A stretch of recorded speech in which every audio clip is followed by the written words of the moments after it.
I'm ready to go with those ones anyway. So yeah, and I've actually Yeah. gone further. I watched The Omen 2 last night, so Oh, did you? just for, well, it was something to do, wasn't it? So I'll need it's all to. I good. feel like I need to watch that as well. And then I also clocked that on some random Sky channel tonight, the Satanic Rites of Dracula, the Christopher Lee film, Oh wow, is on. So I was like, I feel like I probably am going to watch that as well. I love bad nice. 70s horror. Yeah. Well, hang on. Actually, were the rest of the Omens out in the 70s? Because 70s and the 80s, and then I'm not sure when. I thought there was a fourth one, which, like Simi said, isn't on Disney, and there's a remake from with Naomi Watts, I think. Is that right? Yeah, from 2006 or something like that, which I haven't seen actually, but that's on Disney. So I think I'll probably end up watching them all because they're not long films, they're all under 2 they're hours now, not. Yeah. So, and the second one's got a decent cast as well. I mean, William Holden. Oh, right, okay. Heads up. This isn't the time when they had major film stars that headed up these things. Where, well, I suppose faded major film stars. Yeah. Yeah, I mean that's the thing I would like. I think that's what I quite like about obviously the film that we're going to discuss is the fact that there's no sort of David Desmalchin as a name, but not maybe as he's not like a big Tom Cruise or something. And I think that's why it works because it does feel very, very. I feel like if you'd had a name in this, it'd be too much of a distraction. Yes, yeah, probably. I think it probably would. It's well, and budgets obviously.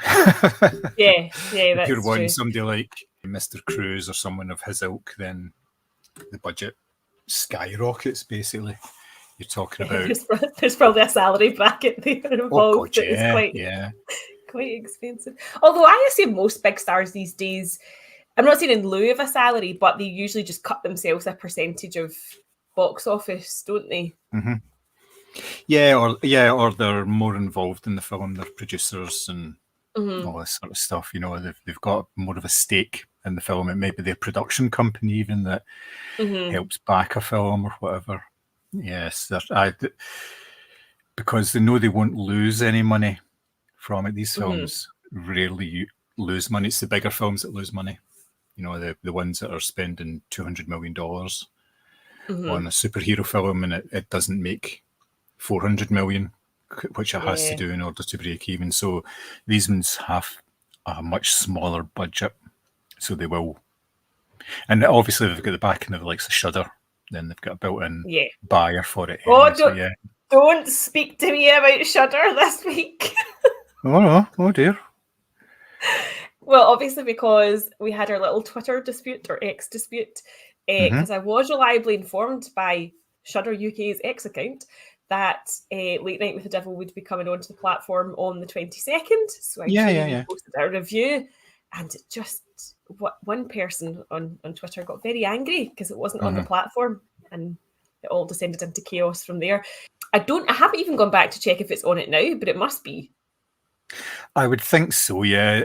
It just depends what time of day it comes on, because when that all blew up, I went online and looked for what time it's supposed to hit. Like with Netflix stuff, I think it's based on US time, so it's usually about 8 o'clock in the morning. Right. Here, the new stuff hits, so it sort of ties in with West Coast of America, which is about 8 hours behind us, roughly. 7-8 hours, depending on what time of year and all that. But there wasn't very much on it at all, but there was previous posts of people saying this was supposed to be up today and it's not up, or it's on their site but it's not on the Amazon app and things like that. So there must be things which kind of makes sense, because with these apps, all it is it'll have its own sort of setup, and it'll have to call back to the hosting site in order to get updates. So it just depends when Amazon do their updates, whether do they do them at midnight, and if it's done at midnight and Shudder don't update until say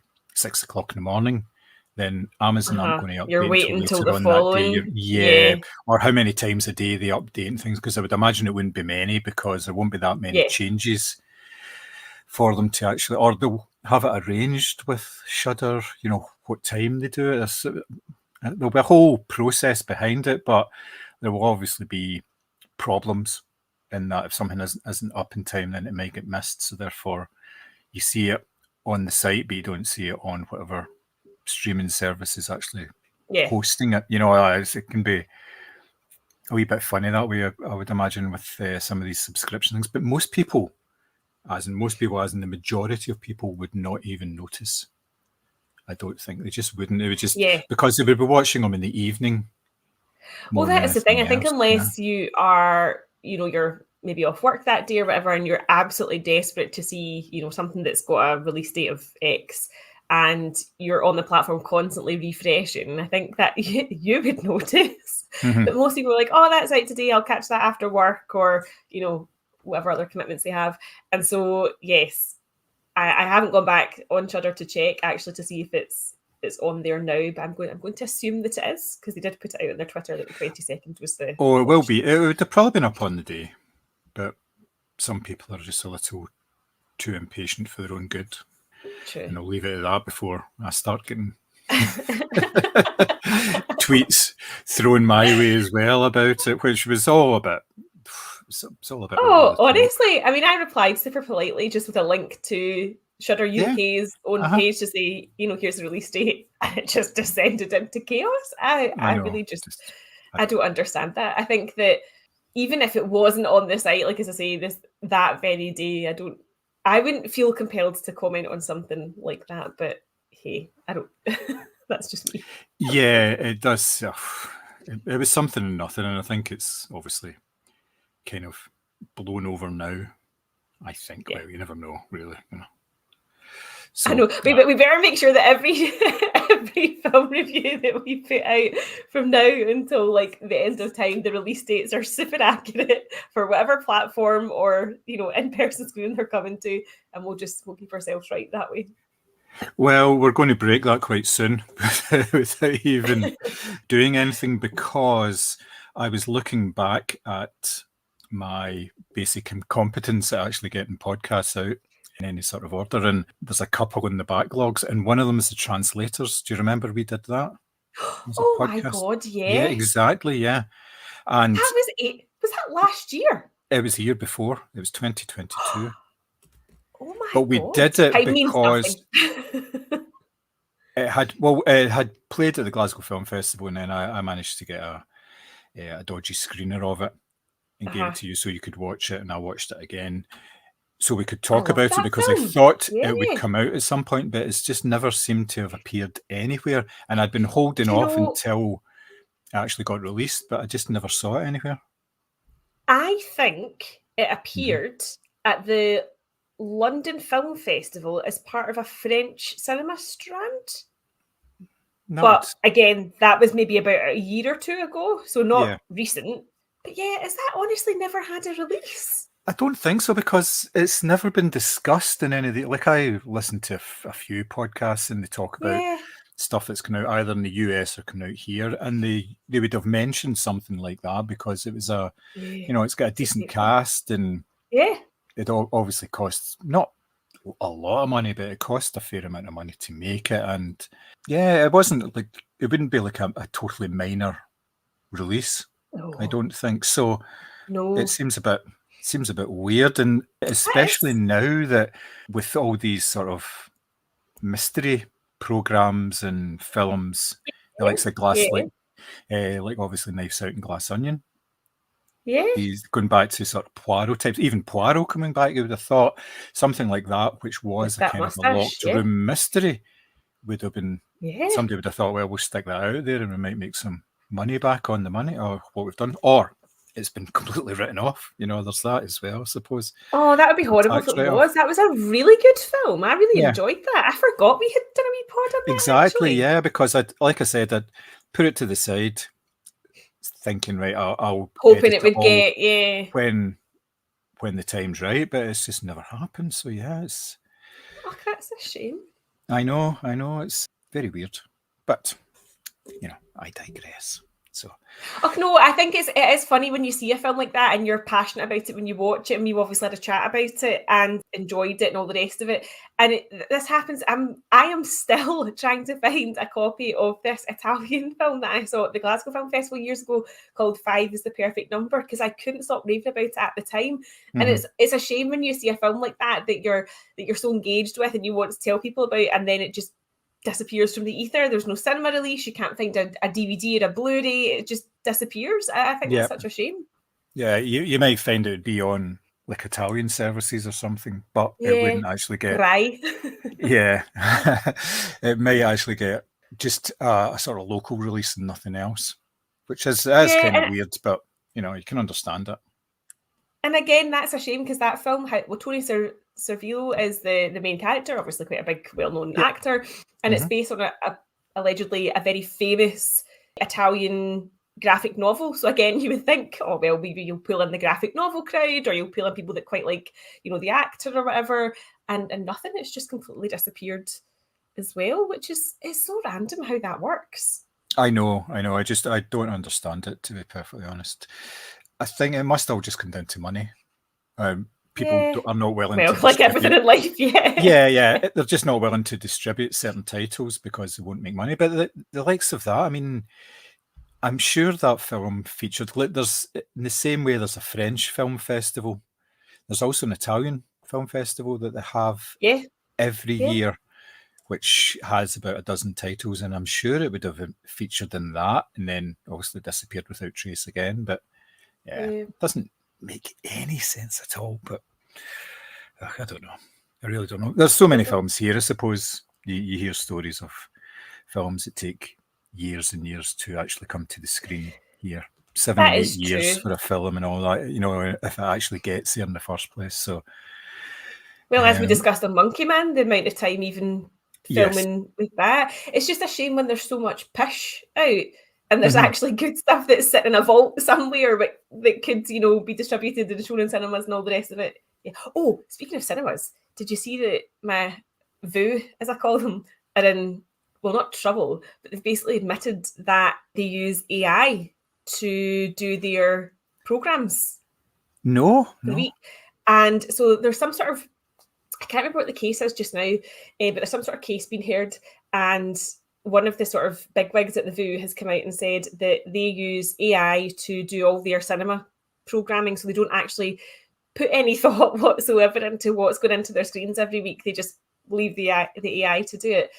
And I think that's the first time that anyone of a major cinema chain, I suppose, has come out and said, no, we don't handpick the, like, for example, you would expect the GFT that they handpick everything that goes out in their cinema. At Cineworld, there's probably an obligation to a certain amount of big films, all that sort of thing. But VU have come out and said that they don't do any planning whatsoever. It's an AI that does it. So it's obviously based on, I mean, in order for an AI to put anything, it needs information that goes in. So they must have information that gets put in predicting how much a film is actually going to make and what the best times of day for showing them. Like some films that are aimed towards an older audience, they would show them first screenings of the day, that kind of thing. Maybe the late morning one, maybe the lunchtime one, they'll put them towards that, but not so many in the evenings. For that, I'm thinking the likes of that Wicked Little Letters, for instance. And Simi's favourite film. Yes. I've not watched it yet. I've got a copy of it to watch, and I plan to watch it. I was thinking about watching it this weekend, but now it's Sunday, so I'm not going to be doing it this weekend. But I think it's got some really good write-ups apart from Simi's recommendation. Yeah, I think it would be a pretty decent one to actually watch, and it's meant to be very funny. And it's based in truth as well, so always a good one to start off. Yeah, but there's certain films that are skewed towards certain demographics. So you will have kids' films playing late afternoon, playing heavily on at the weekends and all this sort of stuff. It's like you say, it can be a bit of a science, and if they're using just information to do it, then they'll live or die by it. That's basically what it'll come down to. If it's not working for them, but I suppose with anything like AI, it can be tweaked. It's not like an absolute science. You can change parameters in it, and you can basically program it. Because I mean, it's the same as any computer programming application. It's shite in, shite out. So that's basically what it is. So if you're putting good stuff in, then you're going to get the results at the other end. But Yeah, it just means one less job or a couple of less jobs for people, doesn't it? Yeah. Yeah, or jobs in a different area, because there'll still be people who have to manage it, but fewer people would manage I think a lot of people were also saying as well, just from the sort of brief thing that I read, is it made cinema feel less personable, or like it made it feel less like, you know, people were putting on films because they felt like these films had to be seen, and more to do with, we know this will generate us money. Now, obviously, every cinema is there to make money, so I'm under no illusions about that. But I think what people were saying was, well, if it can be done by a machine, then it's less sort of tailored to what people want to see from a cinema. But I guess, I mean, View is a chain. And so, like every other chain, you know, they'll have their big blockbusters on.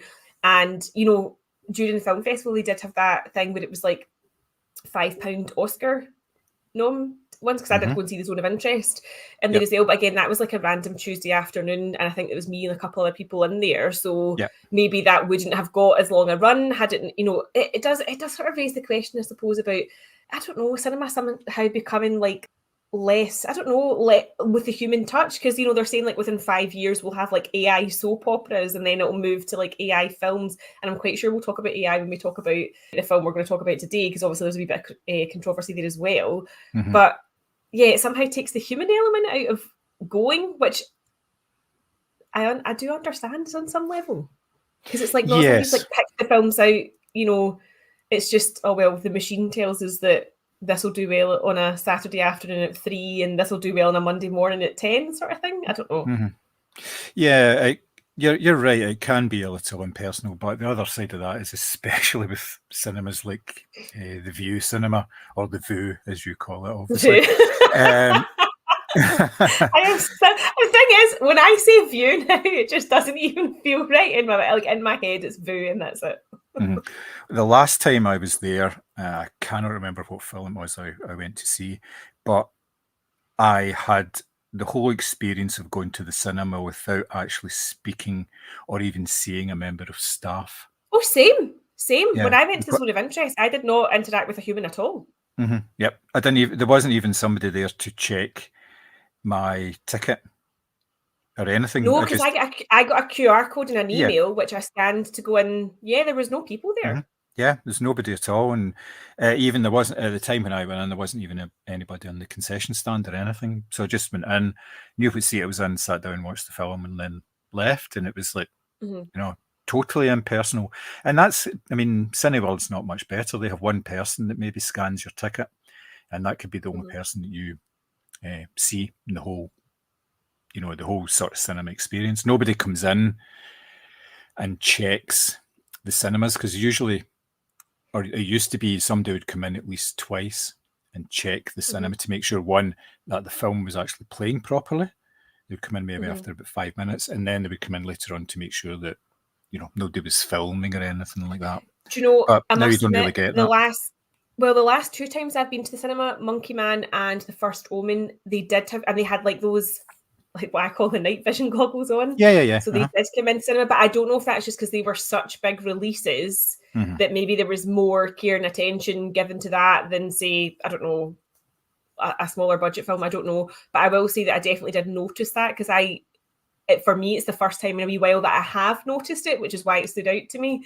But certainly it's something that has not been a regular thing. But I just thought, because those 2 were such big releases, that maybe that was why they were doing the checks. Yeah, it's probably because they were quite recent new releases, and it's something that's been out maybe 4 or 5 weeks, doesn't have the same sort of nobody cares if you're filming that now.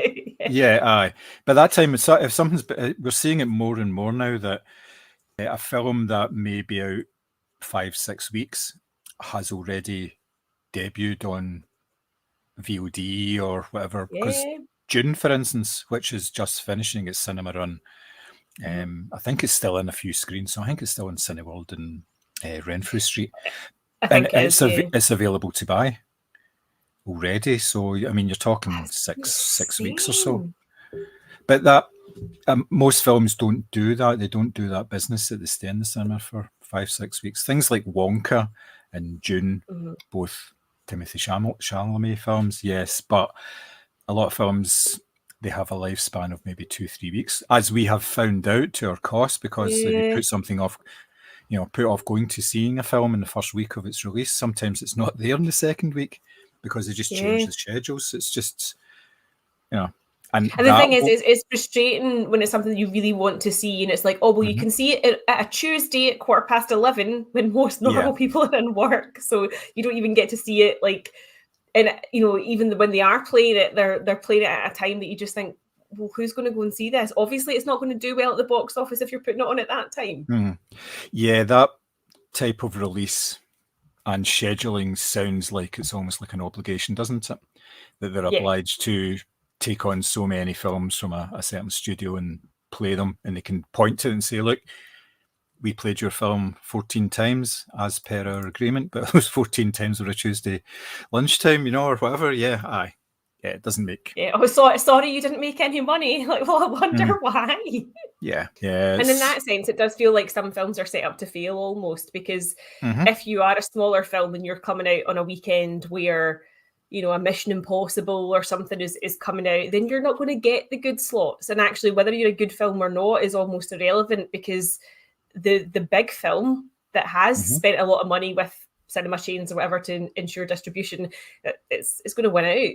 So you are getting the Tuesday past 11 slot, whether you like it or not.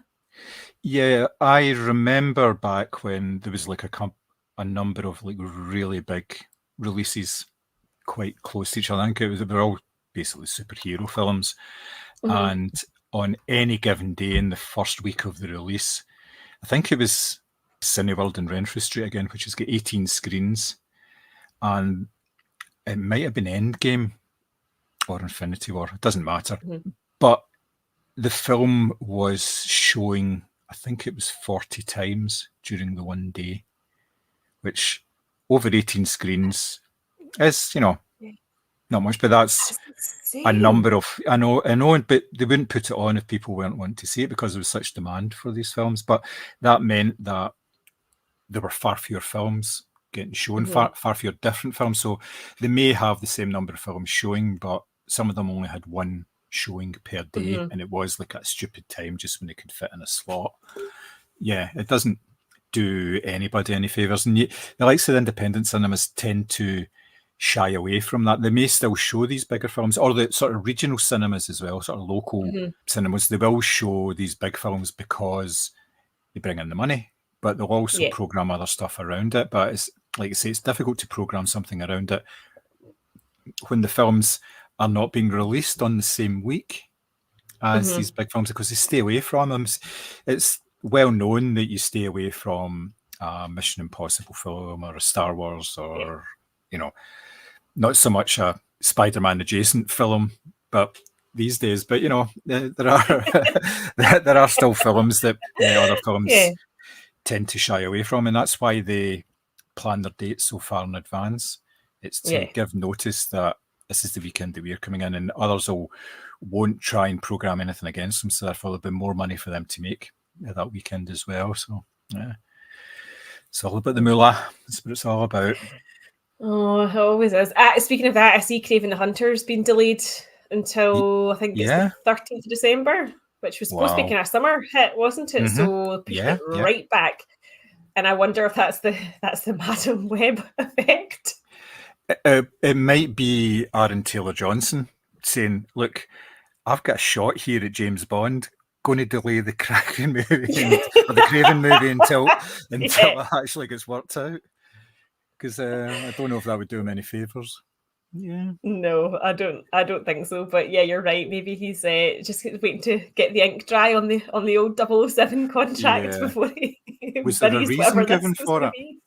No, I just saw a headline that said it's been delayed until December, which it seems odd because it seems like it's summer blockbuster fodder, and December seems an odd time.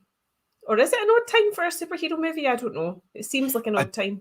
I don't think there is an odd time anymore, because that particular sort of standard was broken several years ago, mainly by the Marvel films when they were releasing 3 films a year. So they were doing it earlier and earlier. So and later, you would get films right up until November and things like that. So you would get a spring one, a summer one, and nominally an autumn one. And sometimes there's a fourth one, obviously, they'd fit that in. So they kind of broke that mold. But yeah, it seems a bit weird. Yeah, because it used to be based around the fact that it was the film audience for these big films was kids during the summer, during the summer holidays. So therefore, that's when they would put these films in, so kids would go again and again and again, go to the cinema, especially in Britain, since it's so fucking miserable all summer that you just want to get out the, you want to get out the warm rain, you know. So that's true. At least it's warm rain.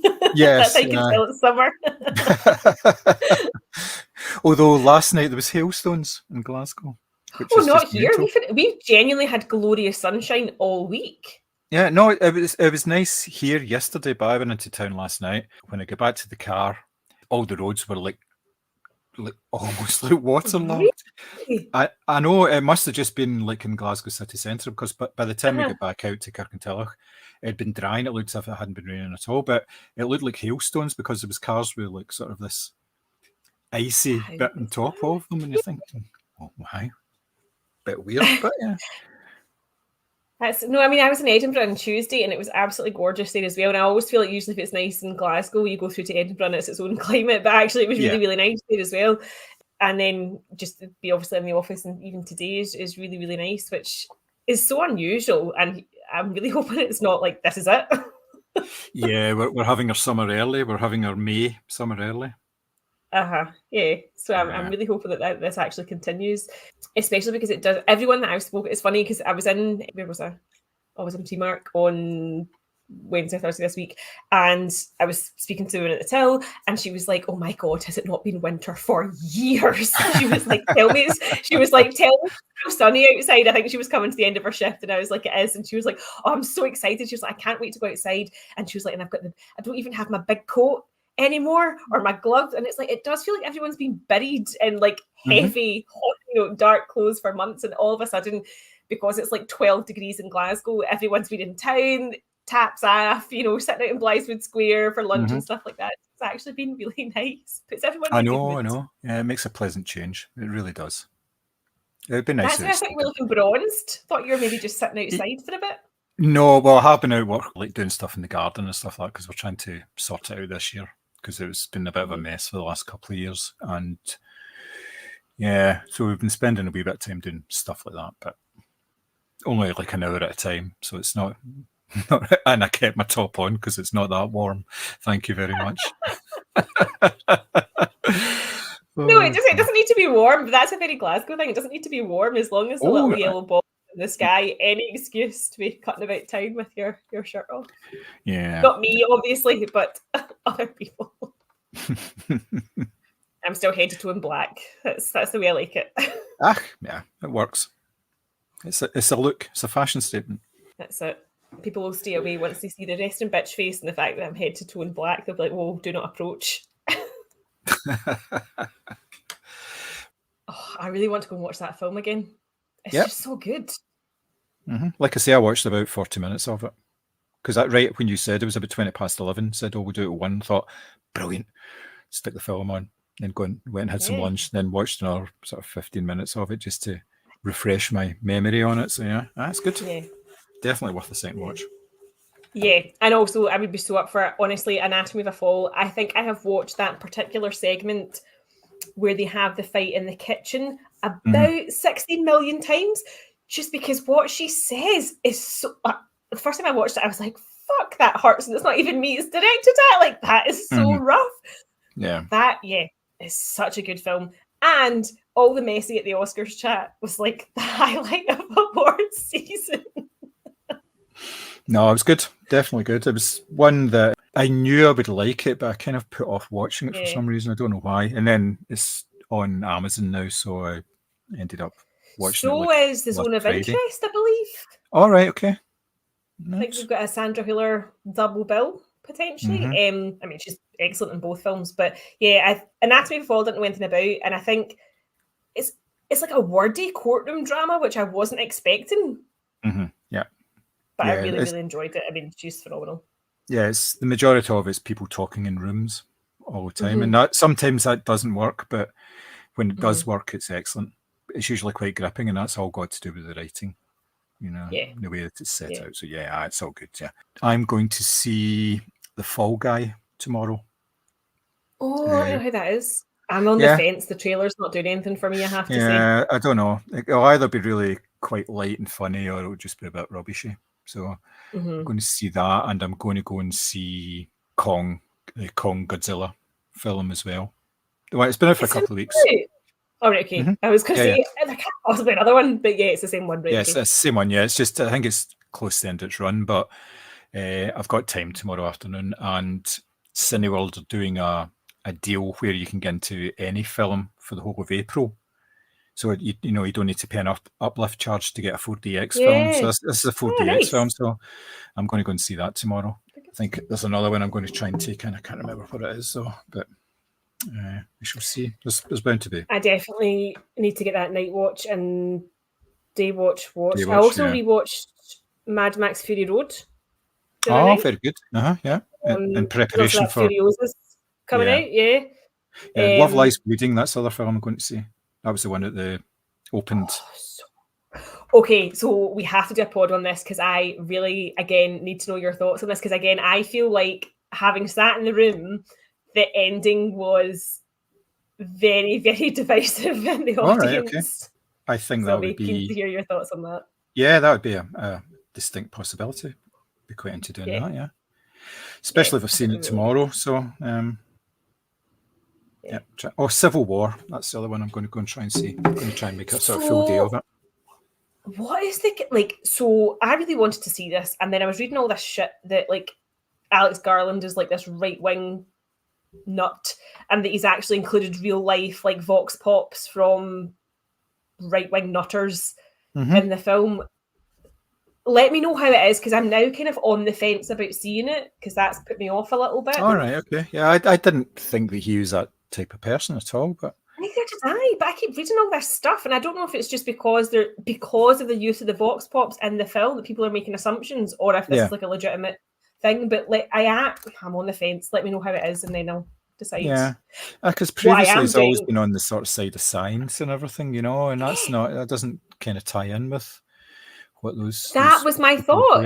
Surely science and rational thinking and right wingism do not go hand in hand. Not natural bedfellows. Yes. No. Yeah, but definitely be up for Anatomy of Fall. Love Lies Bleeding, I loved, but I know some people had very strong not like reactions to it. But what I am doing is I'm going to get a Baby Yoda tattoo on Star Wars Day. Nice. So I've been thinking about this for ages. It does turn out that I do have an allergy to green tattoo ink, so he's going to be in black and white. But yeah, I'm going to get my wee son eating biscuits. Nice. Excellent. I could probably watch a film on my phone while I'm doing that. I'll just download something. Or you could get somebody to film you actually getting the tattoo. Do you cry and scream, or do you handle the pain quite easily? Do you know, of the ones I got done recently, these two were fine. I got the Monaco Grand Prix track here. That was really tickly, which I was really worried about, because obviously you need to stay very still for the person with the ink gun to do this accurately. And I was like, I'm going to need you to actually strap me in, because I needed the restraints and the knives, because I was trying not to piss myself laughing. So yeah, very excited to get that done. Good. Oh, that's excellent. Look forward to seeing how it looks. Well, I'll definitely send you a picture. Depending on what part of your body it is, obviously, I wouldn't want to. Oh, just an ankle. It's not going to be anything like that. No. All right. No, it's just in case. I didn't want to go there, Yes. You come away from the podcast saying, John wants pictures of my body. Chris would be like, what the fuck? No, Chris would be like, can you make money out of this? Because Fair enough, yeah.